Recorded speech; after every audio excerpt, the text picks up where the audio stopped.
ओम साईं राम। आप सभी भक्तों को मेरा प्यार भरा नमस्कार।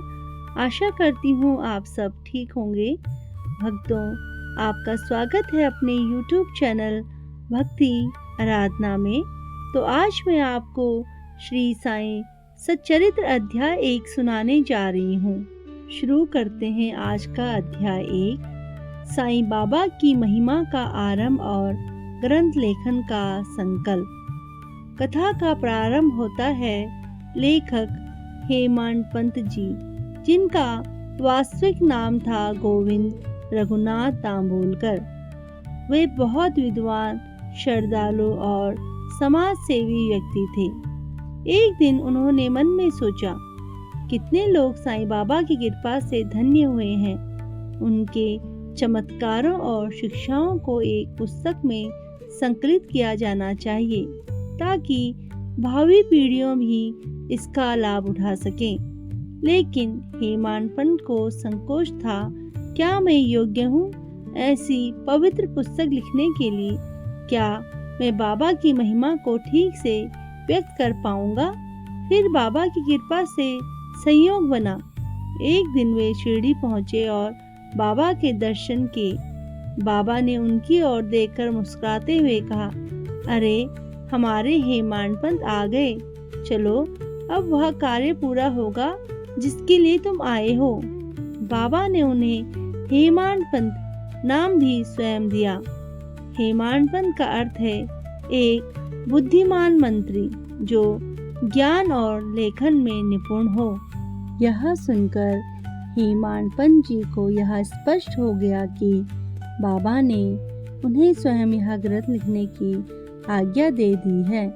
उन्होंने विनम्रता से बाबा के चरणों में सिर झुकाया और कहा, बाबा मुझसे यह कार्य कराइए, मैं तो मात्र कलम बन जाऊंगा, पर लेखनी आप ही चलाइए। इस प्रकार श्री साईं सच्चित्र के लेखन का आरंभ हुआ। एक ऐसी पवित्र पुस्तक जो आज भी लाखों भक्तों के जीवन को आलोकित करती है। इस अध्याय में यह भी बताया गया है कि साईं बाबा का जीवन बाहरी रूप से साधारण लगता था, परंतु उनके कार्य और वचन ईश्वरीय थे। वे साधारण फकीर की तरह रहते थे। पुराने कपड़े, सिर पर कपड़ा बांधा हुआ, मस्जिद में रहते और भिक्षा में प्राप्त अन्न को सभी में बांट देते, परंतु उनके भीतर अद्भुत दिव्यता थी। वे किसी के मन की बात बिना कहे ही जान लेते थे।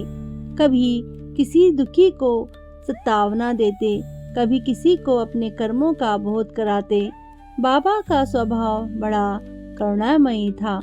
वे कहते थे, मैं किसी को दुख देने नहीं आया हूँ, मैं तो केवल अपने भक्तों का भार हल्का करने आया हूँ। वे सिखाते थे, धन, जाति, धर्म, ऊंच नीच कुछ मायने नहीं रखता। सच्चा भक्त वही है जो सबके प्रति प्रेम रखे। श्रद्धा और सबरी बाबा के 2 मूल शिक्षाएं। पहले ही अध्याय में बाबा की प्रमुख 2 शिक्षाएं सामने आती हैं, श्रद्धा और सबरी। बाबा कहते थे, जो मुझ पर श्रद्धा रखेगा और धैर्य नहीं छोड़ेगा, मैं स्वयं उसके पीछे चलूंगा और उसकी रक्षा करूंगा। वे यह भी कहते थे कि गुरु पर विश्वास करो, गुरु के वचन में ही परमात्मा बसता है। पहले अध्याय का सार साईं बाबा की महिमा अनंत है, जिसे शब्दों में बांधना कठिन है। हेमांड पंत जी को स्वयं बाबा ने सच्चरित्र लिखने का आदेश दिया। इस ग्रंथ के माध्यम से बाबा ने संसार को श्रद्धा और सबरी का संदेश दिया। जो सच्चे मन से इस ग्रंथ का पाठ करता है, उसके जीवन में आनंद, शांति और उन्नति आती है। प्रिय भक्तों, श्री साईं सच्चित्र के इस प्रथम अध्याय में हम देखते हैं कि कैसे बाबा ने स्वयं अपने भक्त हेमांड पंत जी को यह दिव्य ग्रंथ लिखने की प्रेरणा दी। बाबा ने दिखाया कि जब कोई भक्त पूर्ण समर्पण और विश्वास के साथ आगे बढ़ता है तो स्वयं ईश्वर उसके कलम बन जाते हैं। यही इस अध्याय का संदेश है। श्रद्धा रखो, सबरी रखो और साईं नाम का सुमिरन करते रहो, क्योंकि बाबा सब जानने वाले हैं। ओम साईं राम, ओम साईं राम। आशा करती हूँ आपको अध्याय 1 का यह संक्षिप्त पाठ पसंद आया होगा।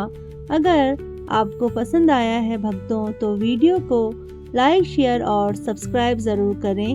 मैं आपको यहाँ पर अध्याय 1 का पूरा विवरण भी दे रही हूँ फोटो के साथ। आप अच्छे से उसे पढ़ लें।